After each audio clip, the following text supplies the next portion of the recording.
right, well, welcome. Welcome to our second Carmel Prepares event. We're holding these events twice a year. The first one was in January, and it was on storm preparation. And then we want to do this one towards the summer as we start to enter what is known as fire season to talk about wildfires to help you get better prepared. So today we're going to talk about the Community Wildfire Protection Plan. Monterey Fire, our fire department, is going to present that to you. Chief Miller, do you want to do some introductions of your team? Come on up. Thank you very much. First and foremost, I just wanted to thank you all for having us here today. It's really, truly appreciated.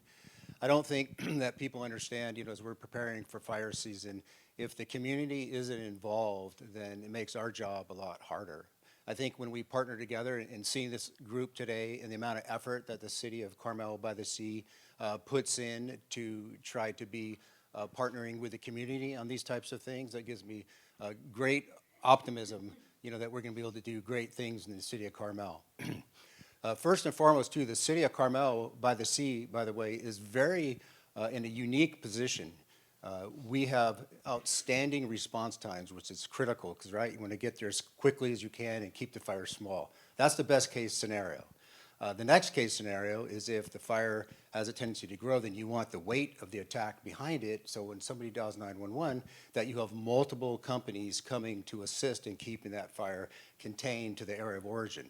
So it's not only with the City of Monterey Fire Department, which is your fire department, we have multiple resources, but we also have our partners with CAL FIRE that respond automatically with us, both from their local standpoint through Cypress, but also through the state of California, where they provide aircraft and bulldozers and all those things that hopefully we don't need. But if we do need them, they're there. So I think you can all feel very confident that in the city of Carmel-by-the-Sea, you're very well protected. So today we have Division Chief Cooper here, who will say a few words when I'm done.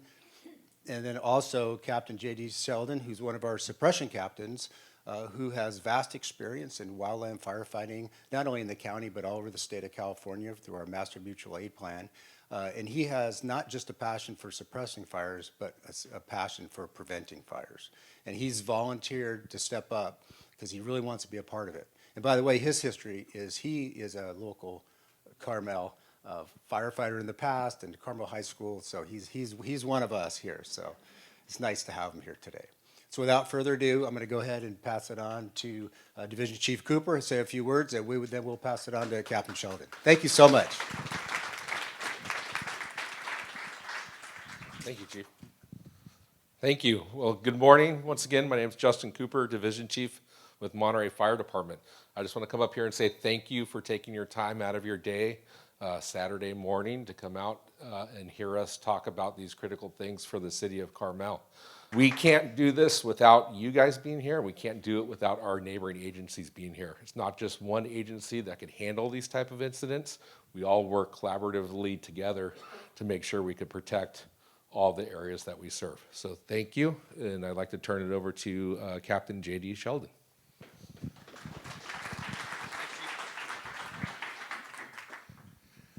Good morning. My name is J.D. Sheldon. I'm a captain with the City of Monterey. I've been with the City of Monterey for 24 proud years now. I started as a volunteer in Carmel in 1997. Wonderful organization, the Carmel Fire Department. When I went to work for Monterey, I had the privilege of being a part of the consolidation of our fire departments, with the City of Pacific Grove being spearheaded by Chief Miller. We brought our communities closer together by bringing our firefighters all under one umbrella of response, which was an opportunity, a privilege, and I'm proud to say it's been successful for 15 or 18 years now, right? Really cool. That cooperative effort is a cornerstone of what the Monterey Fire Department's about. We work together. We work in conjunction with the professionals of wildland fire, which is CAL FIRE. We work within our own organization to be delegated these opportunities to come out and see you. One of the most important things we do is public education. Community wildfire protection plans are a crucial first step for your community to be fire improved. We can't fireproof your community, but through collaboration, cooperation, and hard work on everybody's part, We're allowed to be a part of the success in your community for whatever you need. Doesn't have to be a wildfire. You know, you can call 911 and we'll try and solve whatever problem you have. That's the bottom of our hearts to all of you. And I thank you all for being here. This is an important time for us to get ready. It's an important time for us to stay ready. And without much more, I want to thank the chiefs for allowing me to be up here. And I'm going to tell you about our community wildfire protection plan. So in November of 2022, we had the privilege of working with, did you already have it on? Sorry. We had the privilege of working with a consulting group out of Santa Barbara called Dudek, who are professionals in setting up these kind of documents. A community wildfire protection plan is actually a document of intent, meaning that we can come up with programs and priorities that allow us to work and gauge how we're doing with our job. So in 2022, we got together. We had a couple of town hall meetings. I hope some of you were here when we had those meetings. We sat and we talked about things that were your concerns, evacuation routes, what happens with the trees above my house, what happens with the fuels around my neighborhood, what are we going to do? So we came up with those concerns, and we've made a document that addresses those concerns and gives us a priority list of what we need to do, because it's a big job, right? We're surrounded on all sides. So in 2023, we finished the document. Then the document has to go through a process of being ratified and accepted.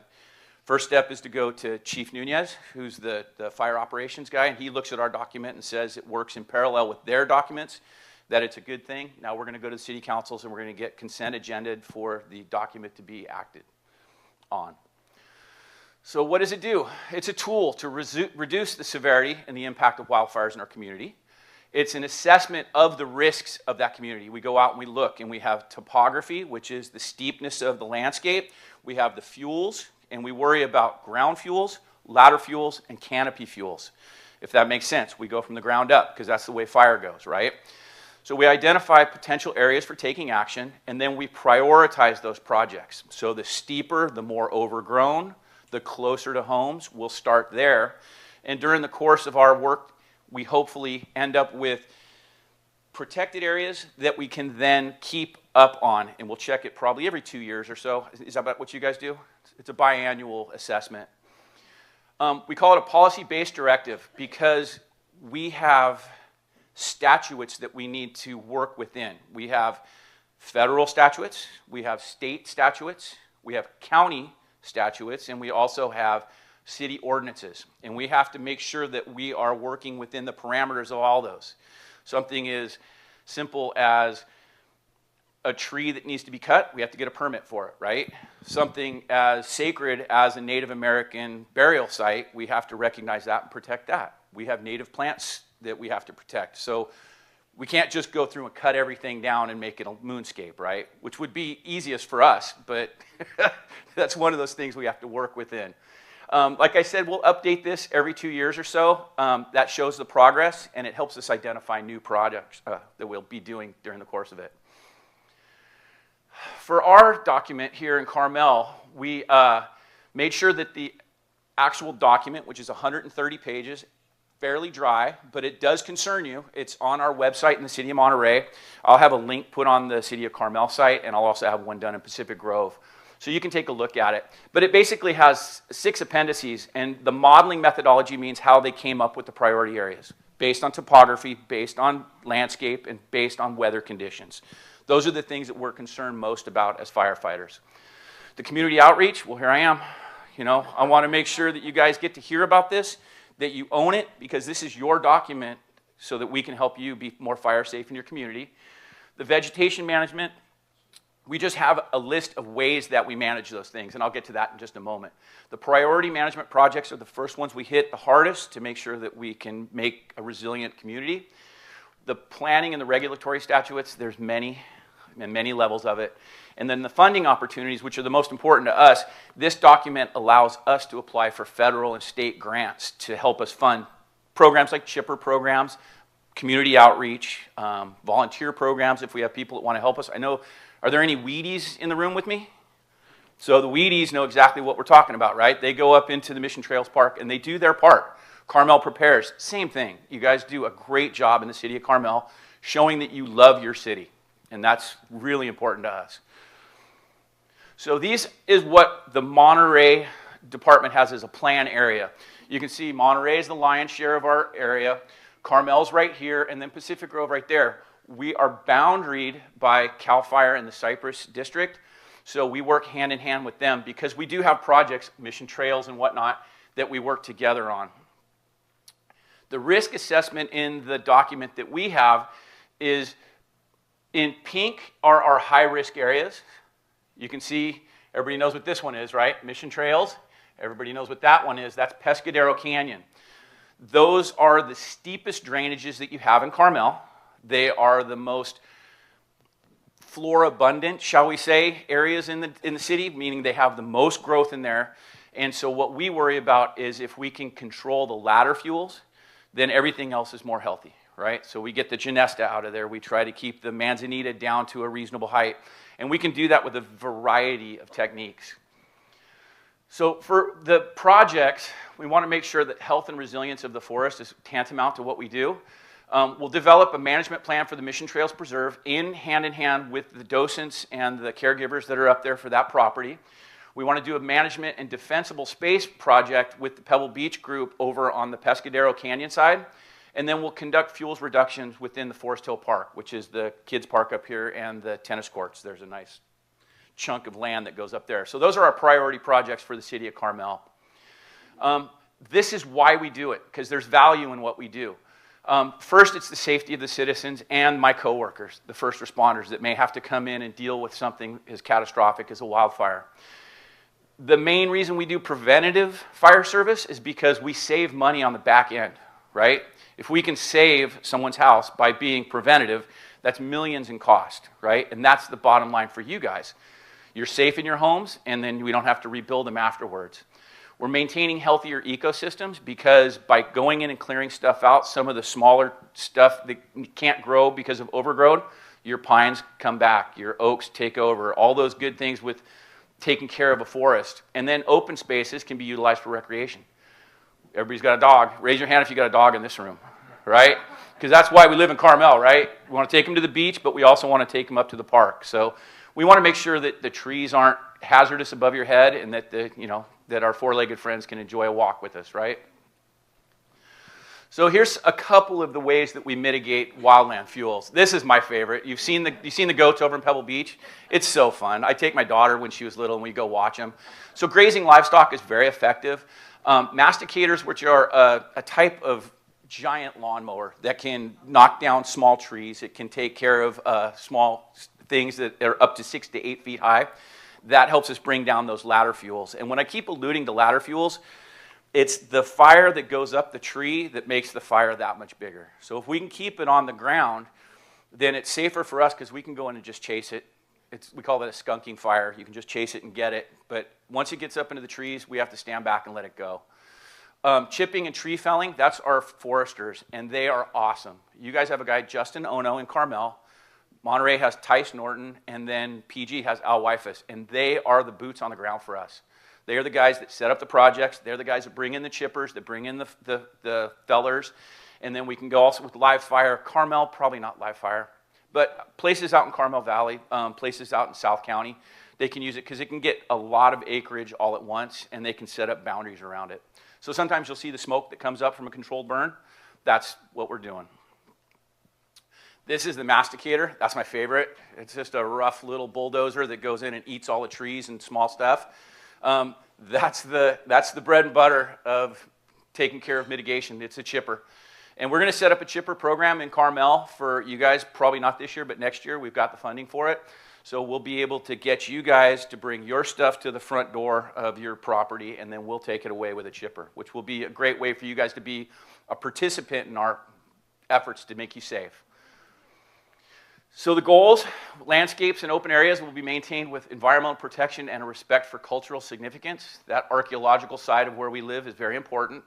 Fire roads for us are the most important. I've got our wildland rig out here if you guys want to take a look at it. You can see how wide it is and how tall it is.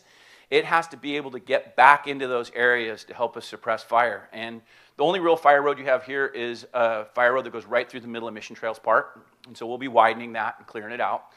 The Monterey Fire Department and our mutual aid partners will be able to provide you guys with better service and better safety for us. And that's the bottom line on all that stuff.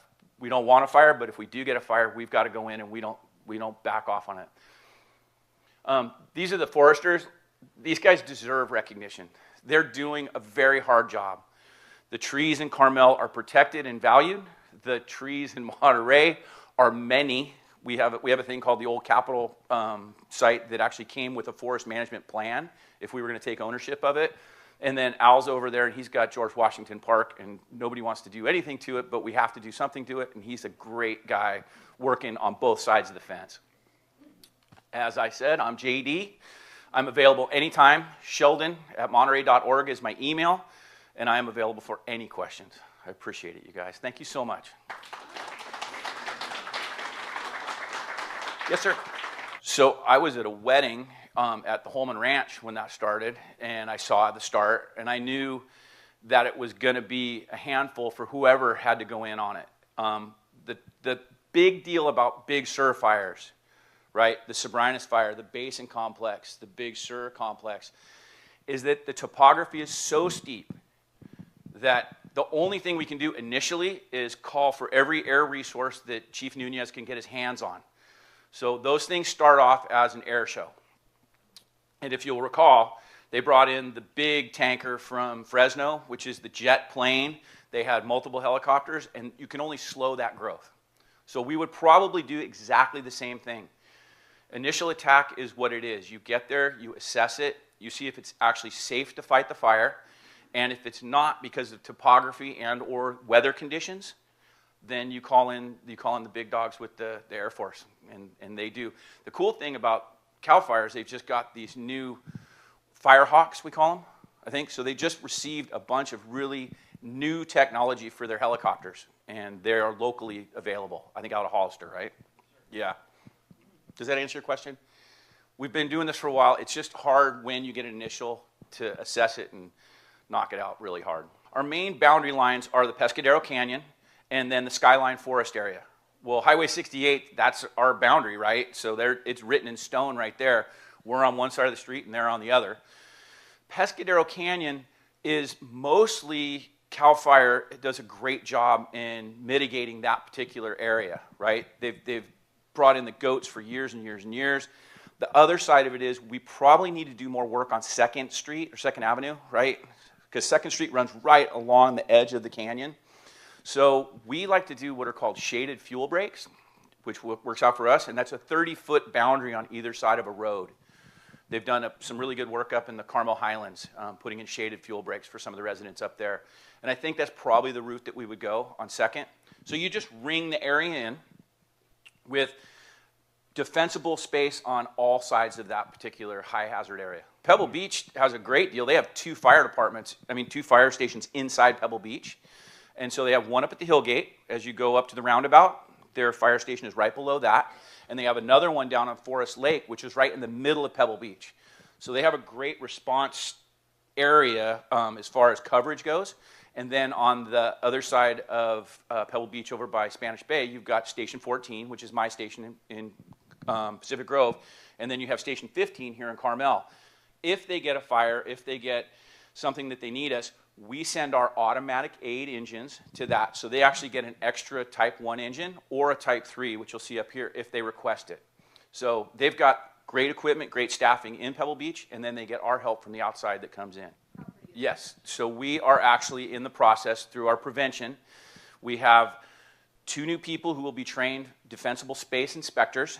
Each one of the engine companies will be given 10 properties within the high hazard areas, and they will be going to those properties. And before we step foot on your property, we will make contact with the owner of the property, and then we will do a hand-in-hand inspection of their property, assessing for improvements that are readily available and searching for things that can be put on their to-do list thereafter. We start with the easy stuff. Get the needles off the roof of your house. Get them out of the gutters of your house.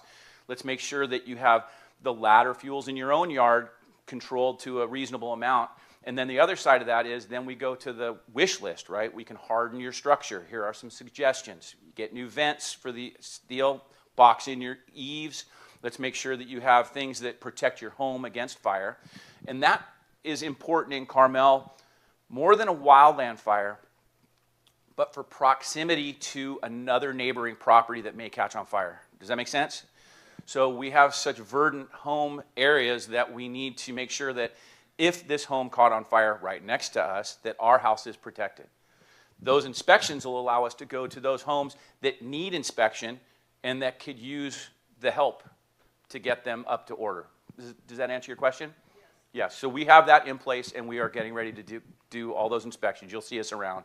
To address that on a professional level, which I'm here as, right, there are things called setbacks in yards. When they build the house, there has to be a setback to the property line, and the house can only be so close to that setback, and that is because you're supposed to be able to get up in either side. So that's an ordinance thing. The other side of it is if there are evacuation needs and there is a fire, the person, and we tell kids in third grade, right? We do fire awareness for kids starting in third grade. Have a fire plan at your own home, a what-if plan, right? So we are leaving the house right now. There's a fire down the street. Go ahead and turn off the power at your house. If you can, secure the gas line at your house, and then leave the house. Evacuations en route in Carmel are really easy, right? You're going to either go up Ocean Avenue, down Carpenter, or down Rio Road, right? And then maybe a secondary choice would be go through Pebble Beach, but I probably wouldn't advise that. But yeah, right. So then once again, as a professional, I would say we'd have to defer to the building inspector to see if their setbacks are being respected. And then if the neighbor would be, I mean, neighbors are neighbors, right? Could you put a gate to the next yard? That's a simple ask to your neighbor, right? And that's where communication is very important with neighbors, right? We want to talk to them before we call somebody else. And so I would say if there is a neighborly concern like that, just ask them if you can put a gate in for emergencies only.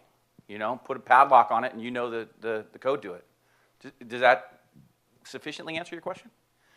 Yeah. Okay. Okay, yeah, and that's a common occurrence here too.